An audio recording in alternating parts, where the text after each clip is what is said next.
Eu convido você a abrir a palavra de Deus na Epístola de Paulo aos Coríntios, 1 Coríntios, capítulo 9. 1 Coríntios, capítulo 9. Quero ler a partir do versículo 23 até o versículo 27. Eu quero pedir a sua atenção nesse texto também tão precioso. 1 Coríntios 9, de 23 a 27. Como de costume, as nossas crianças permanecerão conosco, sempre que for o domingo de ceia, elas vão estar conosco no momento da pastoral, até para não subirem muito cedo e descerem muito cedo, para não atrapalhar também as classes. 1 Coríntios 9, de 23 a 27, nos diz a palavra de Deus: tudo faço por causa do Evangelho, com o fim de me tornar cooperador com ele. Não sabeis vós que os que correm no estádio, todos, na verdade, correm, mas um só leva o prêmio? Correi de tal maneira que o alcanceis. Todo atleta em tudo se domina. Aqueles, porém, para alcançar uma coroa corruptível. Nós, porém, a incorruptível. Assim corro também eu, não sem meta.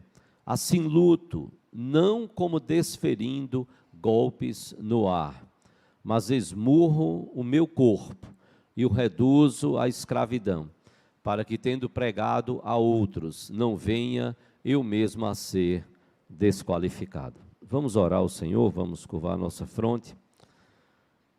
Pai, já nos colocamos na Tua presença, clamando misericórdia pelos nossos pecados, por nossas faltas, fraquezas, limitações. Nesse momento nós clamamos a Tua graça, de forma que o Teu Espírito possa falar aos nossos corações, possa aplicar a Tua palavra aos nossos corações, aqueles que estão Te cultuando presencialmente, aqueles que estão Te cultuando dos lares, e o Senhor sabe os motivos, e sendo justos diante de Ti, Senhor.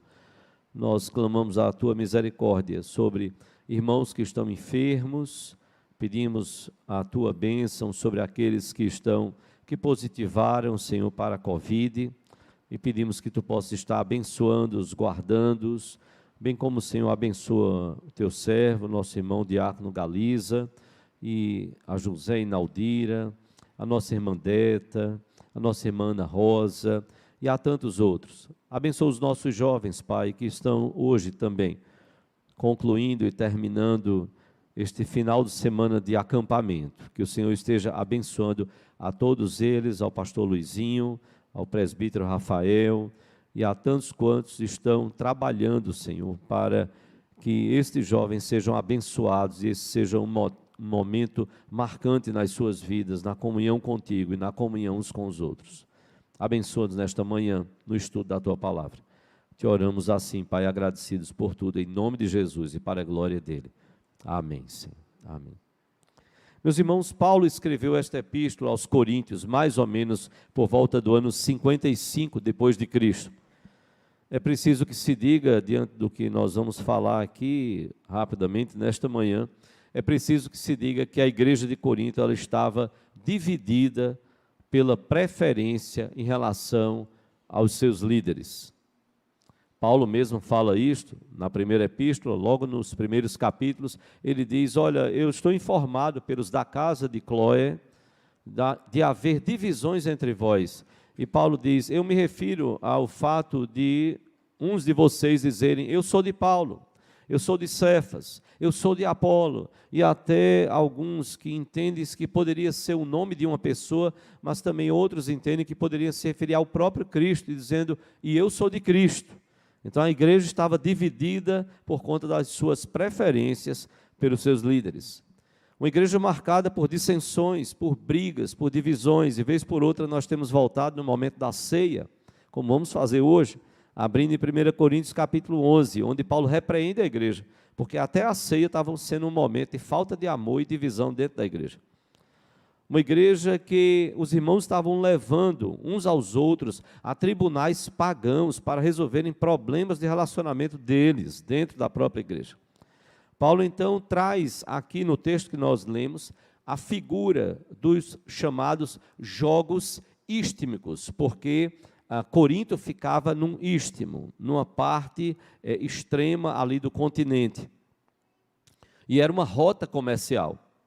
Esses jogos istmicos, eles só perdiam em importância, para os irmãos terem uma ideia de como eram jogos importantes, só perdiam em termos de importância para as Olimpíadas, para você ver como eles eram importantes, Nós estamos vivendo também esse contexto de competições. Hoje, como é do conhecimento dos irmãos, hoje está começando a Copa do Mundo no Catar. Esperamos, de certa forma, muito por isso, muitos brasileiros. E é interessante como esta está sendo a primeira Copa de algumas coisas, a primeira Copa organizada pela FIFA no Oriente Médio, é a primeira. Ela será a última Copa, segundo então a mídia coloca, com 32 seleções, 32 equipes, porque a próxima Copa, segundo planos da FIFA, para 2026 está estabelecido que a Copa de 2026 terá, então, 48 equipes, e ela vai acontecer no Canadá, nos Estados Unidos e no México. Então, de 32 equipes, seleções, vai partir, então, para 48 equipes. Essa é a esperança que eu tenho, que o Santa Cruz possa disputar, quem sabe, a Copa do Mundo. De 32 para 48. Sempre você tem que ter esperança, sempre. Esqueça o Santa Cruz, é melhor. Você vai sofrer menos do que eu e o superintendente e alguns outros. A primeira Copa no final de ano, e você deve ter estranhado quando isso foi anunciado. A Copa vai ser em novembro. Novembro? Nunca aconteceu uma Copa dessa. Eu lembro quando nós estávamos no Supremo Concílio, em 1994, na Universidade Mackenzie, o Supremo Concílio é a Assembleia Geral da Igreja Presbiteriana do Brasil. E calhou de coincidir a data do Supremo Concílio com os dias ali iniciais da Copa. Ou, desculpe, os dias finais da Copa. Estávamos lá, pastores, presbíteros, tal. Quando tinha o jogo, pronto, parava, como o Brasil para, de certa forma, o que é possível parar, parava para assistir e torcer por nossa seleção. A primeira vez que, então, a Copa vai acontecer no final do ano. E isso, muitos sabem, aí, se não todos, que isso se deve ao fato de que, no meio do ano, as temperaturas no deserto, como no Catar, as temperaturas são insuportáveis. Então, melhor um clima menos insuportável no contexto de final de ano. Olhando para o texto que nós lemos, que lições Paulo nos dá através da palavra de Deus aqui inspirada? O que é que nós podemos tirar de lições olhando para essa figura que Paulo usa do atleta, do corredor e do boxeador, é o que ele está falando aqui. Os que correm no estádio, e ele fala daquele, como ele diz, eu não estou como que desferindo golpes no ar. Algumas lições nós precisamos tirar para a nossa vida como igreja. A primeira lição está no versículo 23, se você puder voltar ao texto. Paulo vai dizer, tudo faço, observe bem, nos versículos 23 e 24, tudo faço por causa do Evangelho, para ser também participante, ou seja, cooperador com ele. Outras versões trazem então essa expressão, tudo faço por causa do Evangelho, com o fim de me tornar cooperador com ele. E no versículo 24, Paulo então vai questionar a igreja, uma pergunta retórica, porque é uma pergunta que ele sabe já a resposta e sabe que a igreja conhece. Não sabeis vós que os que correm no estádio, todos na verdade correm, mas um só leva o prêmio? Correi de tal maneira que o alcanceis. Paulo nos deixa uma primeira lição como igreja, que é a lição da unidade. Se você olhar o texto depois com mais calma, os versículos anteriores a este versículo 23, Paulo está o tempo todo dizendo, olha, eu estou fazendo, e é por isso que ele chega a essa conclusão no versículo 23, ele diz, tudo faço por causa do Evangelho, porque ele diz, olha, eu procedi para com os que têm a lei de Deus, o Antigo Testamento, como quem está debaixo da lei. Eu procedi para com os gentios, que não têm a lei de Deus revelada, como se eu também não tivesse debaixo da lei, como se eu não tivesse lei. E aí, então, ele diz que de tudo, em todas as coisas, ele tem feito para alcançar vidas, sem comprometer naturalmente a mensagem do Evangelho, sem estar com isso incorrendo em pecado. Mas Paulo estava dizendo, olha, eu estou fazendo de tudo, tudo que for possível. Eu chego no meu limite, eu vou até o extremo possível para poder alcançar alguém com a mensagem do Evangelho. Paulo, então, nos mostra a necessidade, então, quando ele trata da questão dos que correm no estádio, ele diz, vocês não sabem, no versículo 24, que os que correm, não sabeis vós que os que correm no estádio, todos, na verdade, correm, mas um só leva o prêmio. E era isso que Paulo estava dizendo, olha, no estádio vocês conhecem bem, vocês sabem como agem os corredores, eles estão uns contra os outros. Todos estão correndo, mas um só é que vai ganhar o prêmio. E aí então Paulo se refere à igreja e diz, correi. Paulo não diz, olha, corra você, pastor, corra você, presbítero, corra você, diácono, você líder de pequeno grupo, você líder de ministério, corra na frente dos outros. Não, não, ele se refere à igreja. Ele olha para a igreja como uma seleção que está trabalhando ali pela unidade. Correi de tal maneira que alcanceis. Talvez você tenha ouvido uma expressão de uma história de uma tribo africana que uma pessoa propôs uma corrida para as crianças e ele disse, olha, quem chegar lá primeiro vai ganhar esse saco de bombons, um saco enorme de bombons. E quando ele deu a largada, as crianças deram as mãos e correram todas elas juntas. Quem chegou primeiro? Não tinha como. Chegou todo mundo de mãos dadas. E aí, então, ele chegou e disse, por que vocês fizeram isso? E uma das crianças respondeu, Ubuntu.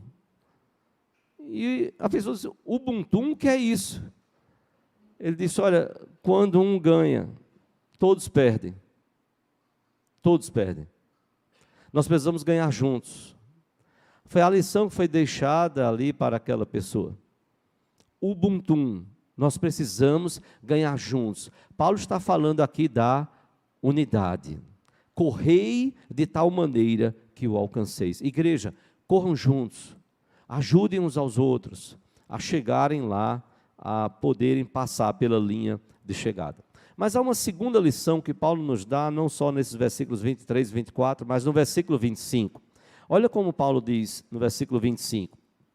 Todo atleta em tudo se domina. Aqueles, ele se refere aos dos jogos istmicos, aqueles para alcançar uma coroa corruptível. Nós, porém, a incorruptível. Aqueles para alcançar uma coroa corruptível. Nós, porém, a incorruptível. Mas veja como Paulo diz, todo atleta em tudo se domina. E isso Paulo está falando do esforço que o atleta tinha. O atleta, ele tinha um esforço, ele precisava ser tão disciplinado que existiam coisas lícitas, corretas, que ele ia abrir mão, por causa do seu preparo.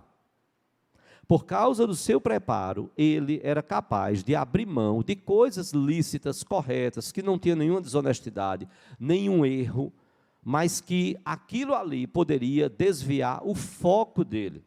Então Paulo diz, olha, todo atleta em tudo se domina. Eu vou falar grego e você vai entender português. Nunca estudei grego, mas você vai entender. O treinamento do atleta, ele era tão rigoroso para ele conseguir a vitória, que Paulo usa uma expressão aqui para isso. Todo atleta em tudo se domina. O termo que ele usa para você entender o rigor do treinamento, aí eu vou falar grego e você entende português, era agonizomai. O atleta agonizomai. Entendeu? Como era duro o treinamento. Agonizou. Mai. Esqueça o mai, fica com agonizou. Você agonizou mai em oração. Você agonizou mai na leitura da palavra. Você agonizou mai no relacionamento, no crescimento uns com os outros, ajudando uns aos outros. Assim acontecia com o atleta. Daí vem a ideia, agonizar. O atleta precisava em tudo se dominar, agonizar. Abria mão de coisas, repito, que eram lícitas, que dirá as coisas que não eram lícitas. Ele não podia viver embriagado, ele precisava cuidar da saúde. Mas não era nenhum problema ele participar de festas. Ah, não, pode não. Você está se preparando para os jogos. Você não pode estar numa festa ou noutra. Não há nenhum problema em você estar em festas. Mas você está se preparando. Você não pode desviar o seu foco. Então, o atleta, em tudo, ele agonizava. Ele se dominava. É bem certo que nós queremos o hexa. Alguns já têm o hexa. Eu encontrei um senhor de 80 anos, como ele disse. E a gente conversando, não conhecia ele, mas ele puxou o assunto e a gente começou a conversar. E ele disse, pode se servir alvirrubro. Aí eu olhei para ele, quase que eu dizia, vejo que tu és profeta, porque eu já fui alvirrubro. Então eu disse, olha, eu fui alvirrubro, senhor, até a adolescência. Aí um tio meu me levou para o Arruda. Eu vi Nunes, Fumanchu, Birigui, aí ele fez Betinho, aí ele começou a citar outros da época, né? Eu disse, verdade, Ramon e por aí vai. E aí ele disse, eu sou alvirrubro. Aí eu disse, meu pai também é, eu tenho vários familiares. Ele fez, eu estava no jogo do Hexa e eu não percebi isso. E aí a gente começou a conversar, aí ele repetiu, ele disse, eu estava no jogo do Hexa. Aí eu disse, desculpe, agora que eu estou entendendo. Ele disse, eu tenho 80 anos. Eu digo, puxa, deve ter sido muito emocionante. O senhor estava no jogo do Hexa. Nós queremos que a seleção seja Hexa, sim. Nós precisamos também pensar o que nós queremos como cristãos, como igreja. O que desejamos para a igreja. Como pensamos a nossa participação nas conquistas da igreja do Senhor Jesus Cristo. O que nós estamos fazendo como atletas, como servos de Deus, no corpo de Cristo, na seleção de Cristo. Mas Paulo não só nos dá a lição da unidade, da dedicação, como ele nos fala aqui desta dedicação do atleta. Mas por último, Paulo nos dá a lição do exemplo. Paulo então vai nos dizer, assim corro também eu, não sem meta, assim luto, não como desferindo golpes no ar, mas esmurro o meu corpo e o reduzo à escravidão, para que, tendo eu pregado a outros, não venha eu mesmo a ser desqualificado. Paulo diz que não está correndo sem meta.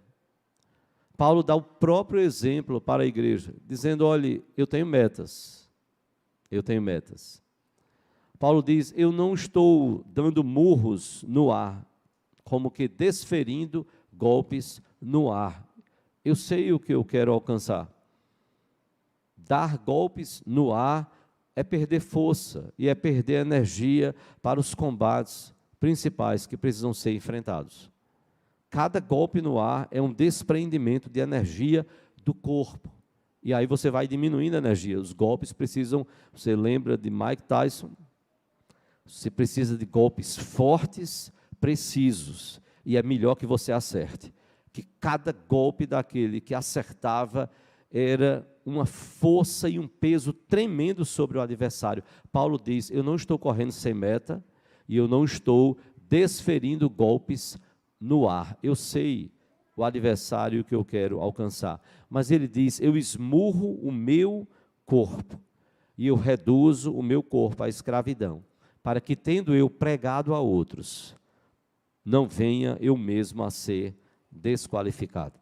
Paulo fala sobre a disciplina maior consigo mesmo, cobrar mais de si do que dos outros. Alguém já disse que nós somos tendentes a ser mais complacente conosco e mais rigorosos com os outros. Perceba bem. Nós somos tendentes a sermos mais complacentes conosco e mais rigorosos com os outros. Paulo nos dá o exemplo inverso. Eu esmurro o meu corpo e eu o reduzo à escravidão, para que, tendo eu pregado a outros, não venha eu mesmo a ser desqualificado. O mascote oficial da Copa do Mundo de 2022, ele é chamado de Laeb, que é um lenço que é usado na cabeça do homem, um lenço tradicional árabe, colocado na cabeça do homem, Laeb.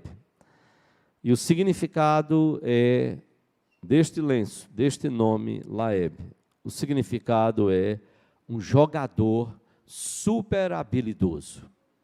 O significado do nome, do mascote, do lenço masculino é um jogador super habilidoso. A minha oração é que nós sejamos esses jogadores que vão pensar na unidade como igreja, vão correr juntos, que vão pensar na dedicação, você buscar ser o melhor jogador possível, e por conta da unidade você vai procurar ajudar o seu irmão a também ser. E você vai, então, preocupar-se em cobrar mais de si do que dos outros. Porque aí você vai estar deixando um legado, um exemplo para as próximas gerações. São as lições de Paulo para a igreja. A unidade, a dedicação e o exemplo. Que o Senhor Deus, pois, assim, nos abençoe